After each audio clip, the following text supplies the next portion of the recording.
history and current affairs. Right? Rajat is there with us. Rajat is a commerce graduate with marketing specialization with us here in ISME. He is interested in politics, sports and economy. And we also have Shobit. Shobit is a biotech engineer. I don't know how many of us know that. He's a biotech engineer with a fair amount of work experience, and he's a marketing specialized student with us. And his areas of interest are interesting. Defense technology. He keeps reading a lot about defense technology, national politics. He calls himself nationalist, but I don't know the definition is to come. Okay, science and new age technology, social media. So that's his areas of interest. Then we also have Sushobit, who is a commerce graduate. Okay, his areas of interest are human capital management, politics, Indian politics especially, and information technology. So I guess this is the team that can give us the required whatever context. So I'll start with Balaji. Balaji, you can start with. Do we need mic? I think all of us are audible. The back recording.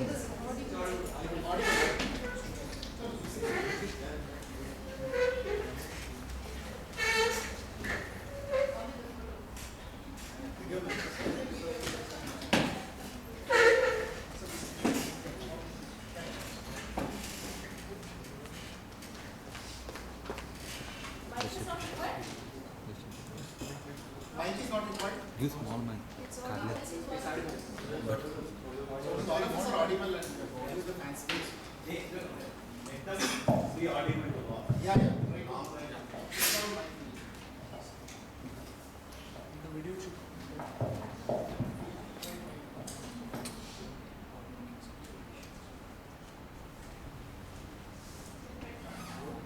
Good afternoon, everybody. On it. Good afternoon, everybody. First, I will take up this question: what are the impacts of surgical attacks on the FDA inflow in our country? Tourism forms the backbone of one of the key factors in bringing the revenue to our country, especially in the Himalayan ranges. A survey statistics states that we are contributing 4.4% to the GDP as of in 2016 and creating directly 7.8 million jobs. Even the US ambassador, when he visited India last month, he told Richard Verma that India has a large potential to generate revenue from the tourism, which can create 35 lakhs of jobs by the year 2025. When it comes to the medical tourism, we are creating a revenue of $3 billion, and a lot of startups are booming in India. Even GA has announced that they are going to fund $750 million.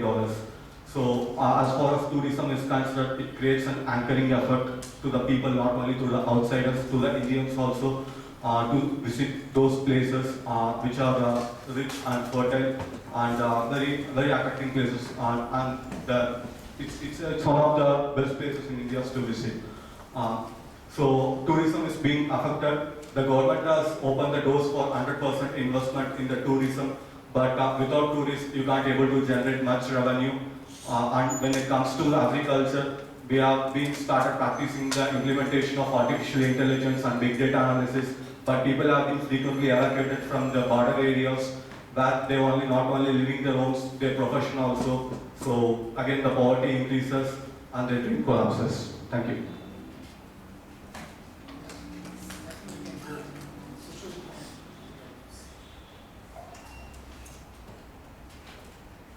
Hello. Good afternoon, everyone. I would like to touch upon many areas. First, I would like to touch upon markets. There are many experts' views after the incident occurred. First one was ASSOCHAM Secretary General Dr. D.S. Rawat. He said that Indian economy has a strong bandwidth to deal with any possible after effects of the current state of tensions with Pakistan. So, from the experts' view, we can know that there won't be much significant impact on the markets of India. And second topic was Director General and CEO Ajay Sahani, who was the CEO of Exporters Body, the Federation of Indian Exports Organization. As per his view, he said that there won't be any negative impact on India's trade with other countries. But despite their own comments, we can see the first incident, on the 29th of September when the incident occurred, that day itself the equity market, the bond market and the forex, all of the three went down.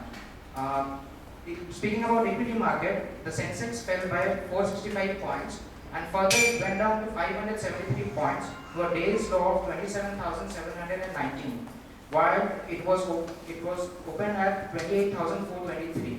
And the majority of the companies which were affected by this crash was Adani Ports, which was reduced to less than 5%. Sun Pharma, their shares fell down by 3.8%. ICICI Bank, the share markets fell by 3.8%, and GAIL, which fell by 3.2%. They say that this all occurred because of panic selling by the foreign investors as well as the domestic investors which were in India. Speaking about the bond market, it also fell down. The 10-year GSEC yield went up from 6.78% to 6.86%, which we can see the difference is 0.08%, which is very huge as compared to the Indian context. And the forex market, we see that the Indian currency increased from 6.47 for $1 to 66.85 for $1 US. That is 38 paise increase in forex market. The surgical strike was very unlikely to have any material impact on the Indian economy. Madan Sabnavis, the chief economist of CARE Ratings, he said that the initial response was negative in the market, but it is expected to rise again because India, as we all know, is driven by most of the emotions of the people. So the markets normally went down. He also gave an example of India-Pakistan Kargil, which occurred during May to July 1999. The initial 3 days, the Sensex declined by 286 points, whereas the Nifty declined by 79 points. But after that, we see that it increased to 652 points and 191 points of Nifty. So within 3 days, again the market came back to its original position. So the markets are not very affected by this surgical strikes and any other surgical strikes which occur around India. Again, speaking of the trade relations between India and Pakistan, it has been affected slightly because of this surgical strike. But on the day itself, September 29, the bilateral trade seemed to be unaffected in Jammu and Kashmir, that is in between line of control. There were reports of 26 trucks crossing from India to Pakistan, and since India and Pakistan has a very good trade relations, that too in embroidery items, so the trucks carried embroidered items, chili seeds, cumin seeds and black cardamom. Whereas 13 trucks crossing from Pakistan to India, they carried almonds, dried dates and mangoes. Now, speaking of the trade relation between India and Pakistan, the trade between India and Pakistan amounts to $2.67 billion. That accounts to only 0.41% of the entire merchandise trade which occurs in India, which, if I am speaking about the India's total merchandising trade, comes to 641 billion, whereas with Pakistan we have only 2.67 billions. We can see that there is not much significance in that. Even if the trade relations is affected, we have other trade relations with other countries, so that won't be much affected. The comment was given by Secretary General ASSOCHAM D.S. Rawat. And India also has also given Pakistan as most favored nation, and also it expects that most favored nation should be given to us Indians. But that is again debatable after all the incidents happening between India and Pakistan. So we can see that markets as well as the Indian trade are not much affected. Even if it's affected, it's not going to have a long-term effect on our entire Indian economy. That's all. Thank you, Sushil. Rajat, before you start, I'll just summarize 2-3 points. What I could gather, Balaji, when you spoke, one of the major points you raised is tourism industry is something which will get impacted. So all those businesses which are connected with tourism, are going to be affected, and that needs little more explanation. We'll talk about that. Sushil basically made 2 major points today in his speech. One is financial markets may find initial panic selling. Okay, you gave examples of previous incidents also. But in the long run, it may not affect that much. What is your point? And also you mentioned that trade relations, especially with Pakistan, is very negligible, which is less than 0.5% of our total trade with other countries. So, which is also negligible and we need not to worry much about that. That is the point otherwise. We will talk more about that. Thank you, sir. First of all, I would like to thank PM Modi, Defense Minister Parrikar, and National Security Advisor Ajit Doval, and of course the Indian Army for moving deep inside into enemy's territory and for destroying 7 to 8 terrorist launch pads by killing at least 38 terrorists. As far as the impact of surgical strikes on Indian economy is concerned, it would be very marginal as said by our Finance Minister, Mr. Arun Jaitley, few days back while addressing a gathering in Toronto University. So, there was a news of market crashing soon after the surgical strikes, but the experts say that markets had been looking for some correction after moving up by almost 30% in last 6 months. And this time the reason has been a non-economic condition, that is the surgical strike. As far as China's role is concerned, China is playing a role of as a friend for both India and Pakistan because they cannot afford to move into rivalry with India because there is a huge potential as far as trade with India is concerned, and they are more interested in India's market. So I don't think the surgical strikes will have a much impact on the Indian economy as far as long term is concerned. Thank you.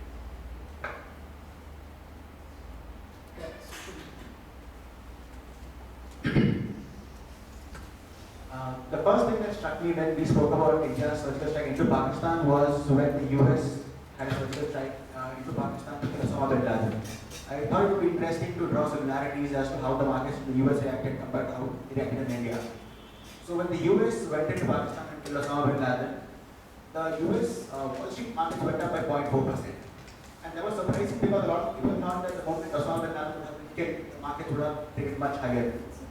But they didn't. The reason was that Voice is breaking. Keep it far.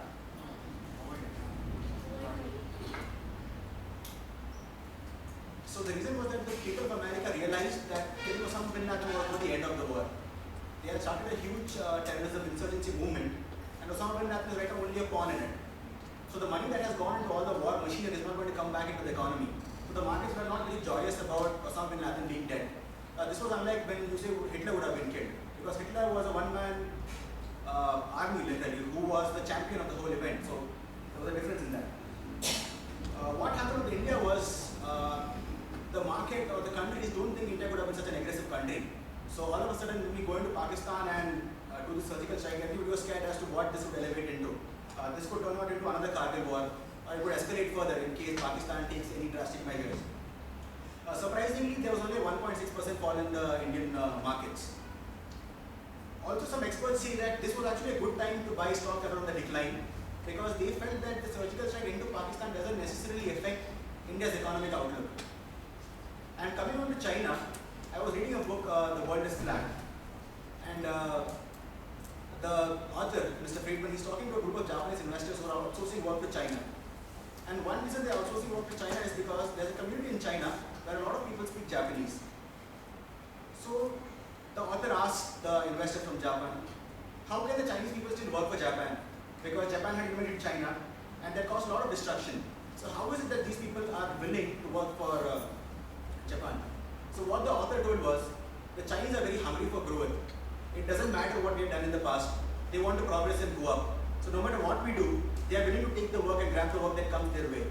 So no matter what happens between India and Pakistan, China will definitely not want to have a bad relationship with India because we give them a lot of work. We also take a lot of influence from China.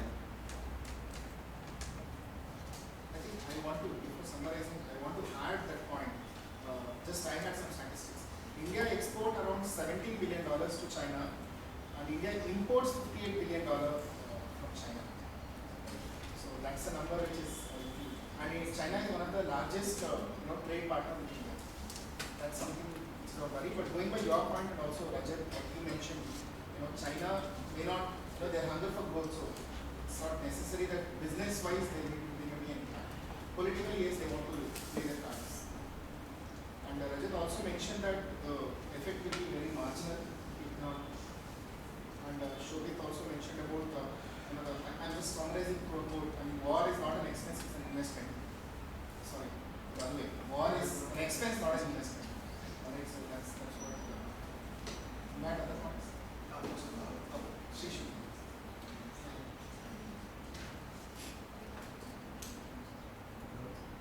Hello. So hello everyone. So after a long wait, Indian Army conducted surgical strikes on BOK as a response to Uri attack. Such events arouse nationalist feelings with sentiments running high as India is an emotional country. So while some of us are still questioning the credibility of attack, that it really happened or not, but we can't shy away from the fact that such incidents have impacts on the business and economy as a whole. So after the attack, we see that there's a lot of messaging in social media like WhatsApp and Facebook were taking rounds that India should boycott all Chinese goods. So and there are some news in the newspapers also that some traders have already declared that they will not be selling those products in the market. So we can't shy away from the fact that the businesses that are dealing in these areas will have an adverse impact on these things. So and also it had multi-pronged impact that India along with its neighbors pulled out from SAARC, and there was a petition in US to declare Pakistan as the terrorist sponsoring state, and itself made a record. So in the long run, I feel that it will have an impact on the relations of global relations as well as of India with its neighbor, both China and Pakistan. Though there has not been much of impact in the economy, as all my friends have rightly suggested. Secondly, my friend Balaji said that Pakistan is the most preferred state as of now for India. But that is not the case, other way around. So there was a review session by Modi also that such a status should be reviewed. And at the same time, and some water treaties with Pakistan, India was also reviewing the fact. And at the same time, China was also building a dam for Brahmaputra that can adversely impact the flow of water to India. So it may lead to it may lead to situations where there can be a war in the future over water, and water can become a weapon to register protest as well as to lead for a cause in a war. So, I would like to conclude my opinion that though it has a lot of impact in the economy, but it may have in the coming 5 years over the relations as well as economy, business included. Starting with social media, you spoke on how the hatred is being spread against both Pak and China, and the impact on relation with Lower and China will definitely get affected. In fact, contrasting to other opinions and plans. But point is taken, and you're also thinking that it can lead to a war. You want to elaborate a little more on that? What do you think we can expect? See, surgical strike is not war based. Do you think it will extend into a war situation? We can't shy away from the fact that there is a kind of tension between India and China as well as India and Pakistan. So it is there.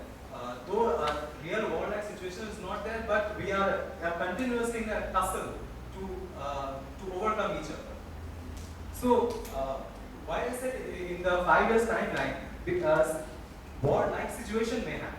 Not exactly war, because when 2 or 3 countries are continuously in tussle with each other, they may try to find ways to block the other's progress. So here when Modi government was trying to review the water treaties with Pakistan, at the same time China was also having the same. And it may be noted that India is not having any water treaty with China.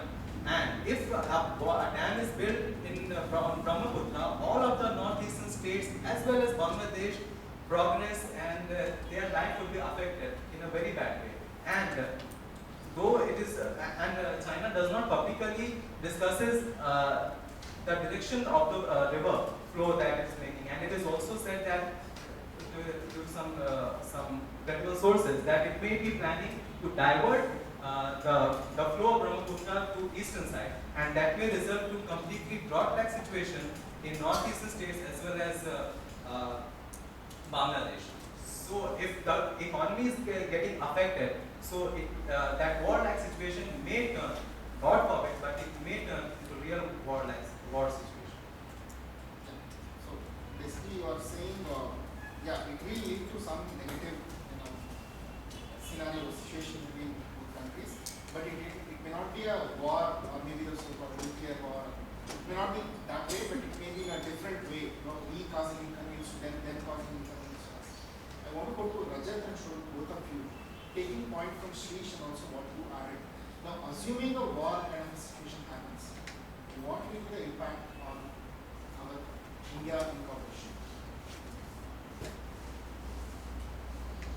Shrish says another 5 years maybe, we will be to full-time war with Pak, assuming that happens. Hypothetically, that happens. What are the negative things that can happen to India's operations? Rajat, you can add after Shrish. Be allowed, be louder. So there are two ways you can look at this, right? One is, does India want to go out into an all-out war with Pakistan? Or is it like a sustained conflict that you keep fighting at the border? So depending on what you choose is going to affect the outcome of the We created a hypothetical situation saying that we will go with a all-out war. Okay. So when you say all-out war, I'm going to assume it includes the use of nuclear weapons. War is war. War is war. So Then it must be bad. no, I'll come to that. So I was just reading about war in general, right? So what the trend was that war should be an all-out conquest. It should not be like the Kargil war that happened. When you attack a country, you should take over a country completely, and that's when you get the most gains from it, right? But again, the issue with Pakistan and India having nuclear weapons is India has two key technologies that Pakistan doesn't have. Okay, one, India has a nuclear submarine that forms a part of the nuclear triad, and another one, India has the missile interceptor technology. Okay, so hypothetically, even if Can you please repeat it and also elaborate on what you are technical. okay, it's pretty simple stuff, right? There's something called a nuclear triad. Okay, that is air, land, and water. Okay. Now Pakistan has only, I think, land and maybe, I'm not sure, but it has no air, water, right? But India has all three. India has fighters capable of launching nuclear missiles. India has land platforms, missiles that can send nuclear missiles to Pakistan. We also have nuclear submarines, Arihan, right now, that can launch nuclear missiles. What that means is, even if Pakistan were to send nuclear missiles into India and destroy our jet fighters before they took off from the bases, or destroy our missiles that are ready for launch, we still have one other option to attack Pakistan. And it's very difficult to direct a submarine in an ocean. So that's one key advantage that India has. Also, India has something Which called- I guess Pakistan is aware of. Yes. So they don't get into They will not. They might not, but India has the advantage there, right? You can go attack all out because you don't have to worry about that. Also, India has something called the missile interceptor technology, which means that the missiles that Pakistan launches into India, India can track these missiles in real time and destroy them before it even enters into our atmosphere, right? For example, the US has a Patriot missile technology. So when the Iraq-Kuwait war was happening, they had all these, it's called batteries, right? It was stationed in Kuwait. So all the missiles that Iraq was firing into Kuwait was intercepted by these missiles and destroyed. That's why there was no loss of lives. Yes.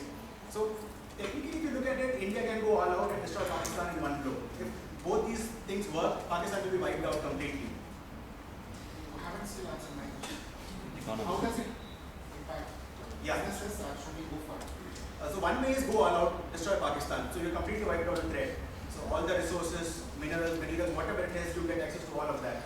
Right? So that is one way. So that gives Indian companies more area to grow. You can mine more. You can easily opens up the corridors throughout Afghanistan, all the other countries. Reduce China's. Yes. China has no more partner there, right? Sitting next to India. So automatically China gets on the back foot. India gives India more power in the global stage. So I think definitely that would boost up India's economy.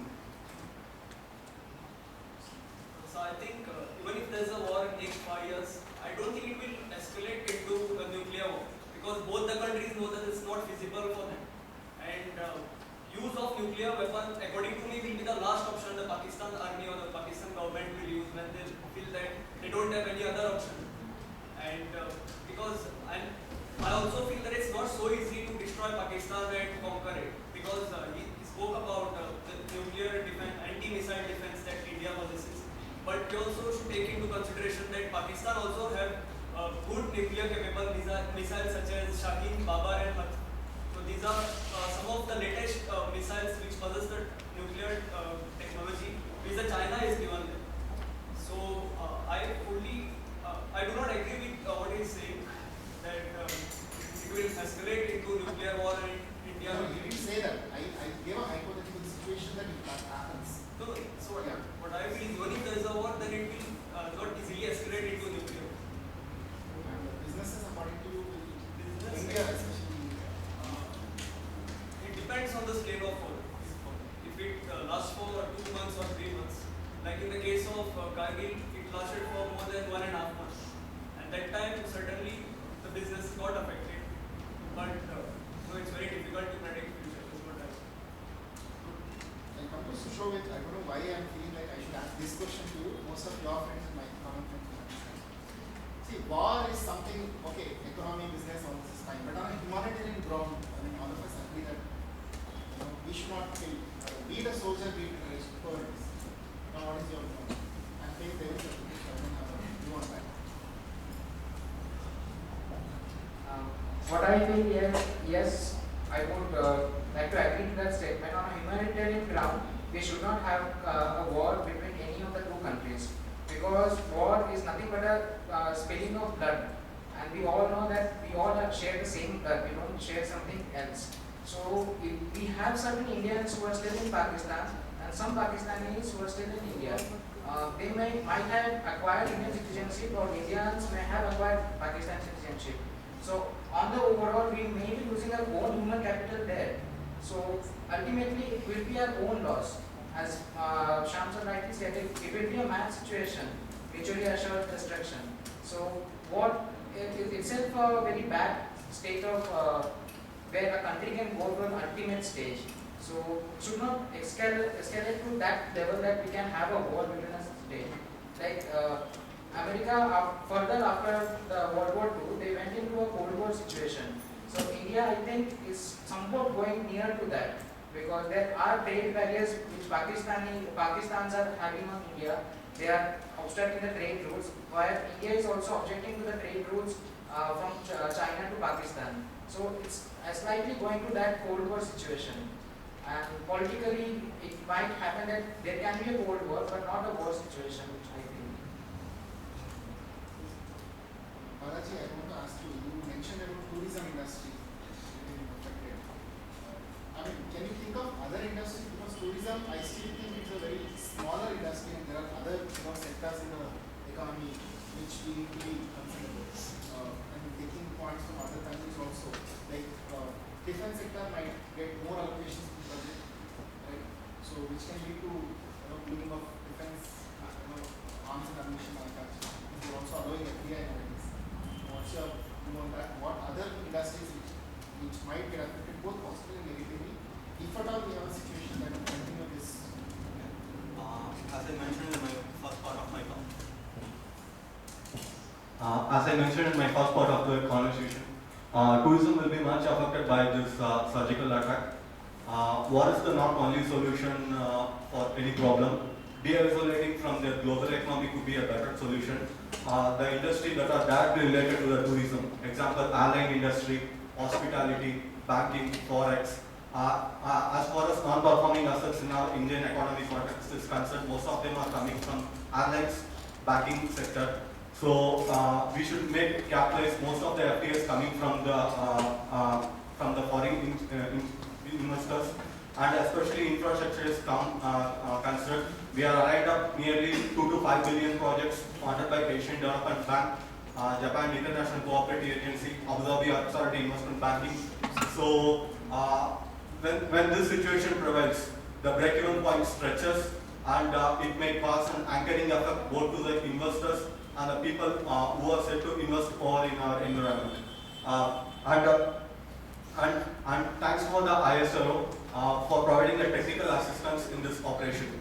What they have done is they used the Cratosat and satellite which marked the areas of interest in the LOC region, and they provided high resolution of images. Without them, this won't be possible. And as far as the business contest is and as far as the business contest is concerned, anchoring effect is there. So we know about our society, our environment, and our factors. So it can cause it can cause a distortion and causes a disturbance in the equilibrium.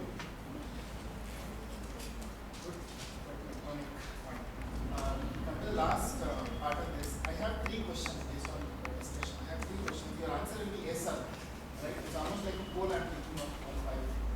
Let me know the first question. You will say yes or no. Every yes I will mark 1. Okay? I will start with Balaji.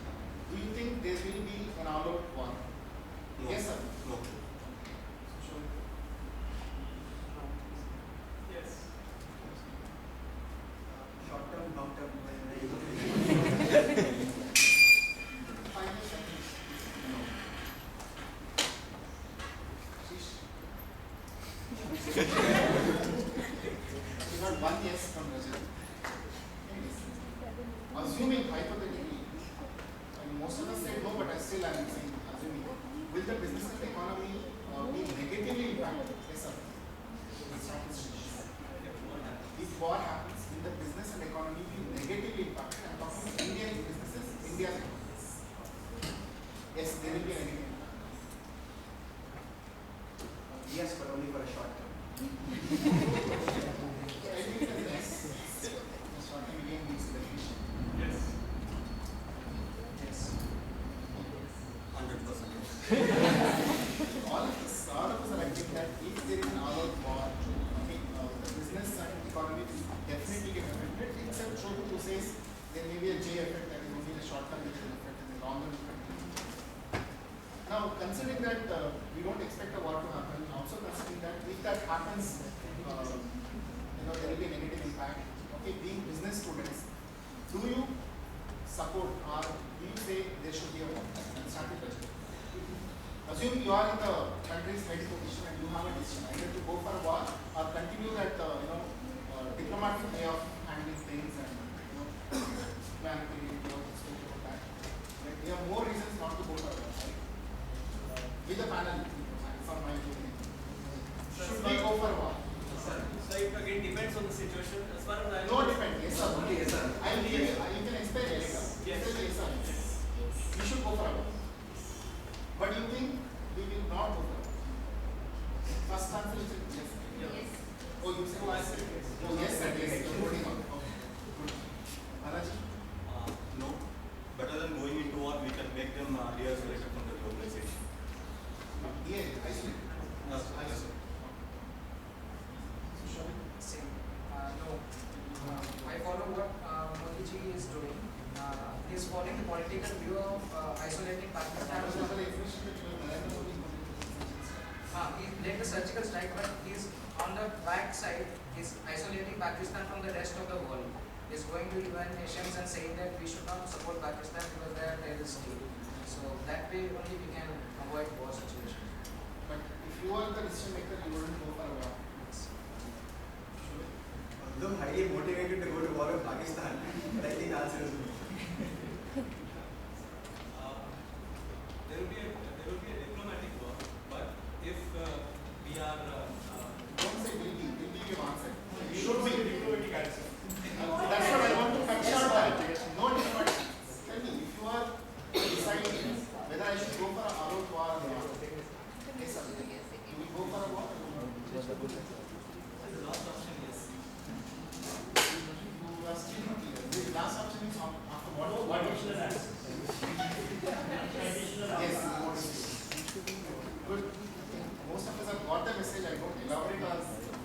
They have also given their opinions and you also understand why somebody is saying yes for a particular question, why somebody is saying no for a question. I hope, I don't think I need to summarize also because most of us, I mean as a whole panel, if I have to give a summary, we all think that, mostly we don't think that it will be a full-fledged war. Okay? And if we go for a war, we have an upper hand. And upper hand in terms of winning the war, but in the short term we should be ready to face a negative, impact on our balance. So that is definitely there. So this is what more or less we summarize. I would have expected more industry relevant, industry specific interactions which we couldn't have. Apart from Balaji who raised tourism industry, I expected more of that, but this industry we can have. But anyways, nevertheless we can always continue our discussions on this. I thank all of you. One interesting thing which I want to add is yesterday I met I was sitting in Thomas. I met a Ganesh and his wife. Accidentally he was worried they were actually discussing about some mistake. And very interesting thing which I found out that there was some issue in something called I don't know you might have heard of honest marble. Okay. So that which actually honest marble is from Pakistan.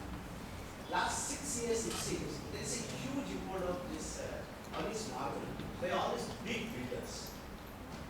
And there was some issue. I didn't get into detail. Now once we are discussing, now it is getting into my head. I think there was some issue with the Shobha developers where some issue has happened with this honest marble. Now basically now I think that is becoming a huge requirement, right? Big villa makers and big projects. So seriously, if we get into and accidentally came because I was actually I went there basically one of those guys are coming here to take the finance for foreign exchange. So because it's an ex-FI guy. So when they were discussing about this, at that point of time I never had this thing. So today when I'm sitting here, I think onyx is going into my head because onyx marble is a specialization of onyx.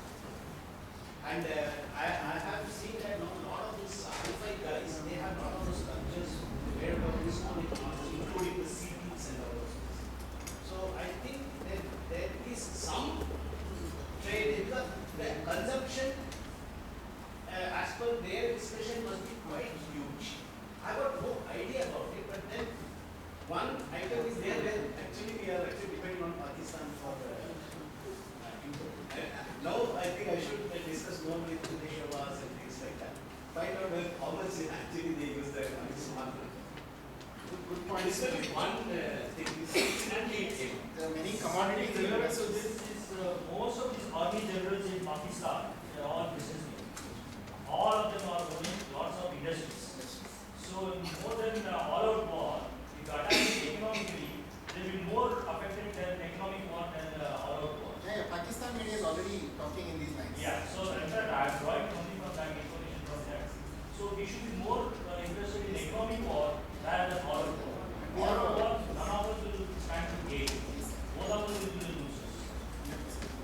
I just I would like to add something. India as a country is rich in material resources. So I'm sure we can find an alternative to that onyx marble. Absolutely, because Rajasthan has huge amounts of marble and we get most of the marble even in South India. I'm not we get talking from about there. this. It just came in when we were discussing about when you said business wise. So this immediately came into mind because as of now, most of the big builders are voting on this market. I would put it this way, ma'am.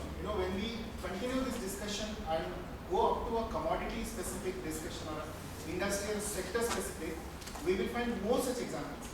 Yeah, So so I we think- can also, they can also make it artificially. It's not that marble cannot be made artificially with a powder and there are, many examples like See, that. once it comes It's to not that- that we are totally dependent on them. As of now, For example, the Makrana marble which you were saying from Rajasthan, the Makrana marble is cheap because we get it from India itself. Onyx has nothing specific if you go to the ingredients for making it. It's nothing. Yeah, so you What- can put a little what tag I'm for saying money in the is, once it's started, automatically everybody will start looking it for any. Now, currently, because they would have already placed Sir, reports. next we have a rap session next week. This is more rap than our rap. Yeah, lunch applications. I'll just end with one small statistic. You can take it as a takeaway. Finance faculty, you expect me to talk in dollar terms. See, Kargil war, we fought for 25 days, and per week, we spent around 5,000 crore rupees per week is what we have spent in 1996, 99, so 99 period in Kargil. Now, with the inflation and all the increased price, if we go for a war today, even forget nuclear war, any war that we go, full-fledged war like Kargil, we will spend around 5,000 crore rupees per day. We spend per week. Today, if we go for a war, we spend 5,000, which will work out around 3 lakh crore rupees of allocation only for this one war. Alright, and it will hit our defense budget. Next year budget, don't expect any tax shocks. Okay, tax rates will go up. No, allocation for poverty elimination. No farmer, allocation for farmers. No allocation for capex for government investment. All of that will get affected. Alright, so just keep this thing, one thing in mind as a, to be continued point. Right? Thank you all. Good point. I have one last point to make. Please, sir. We can't sacrifice the right of the country for anything where there is no tax on or no tax on.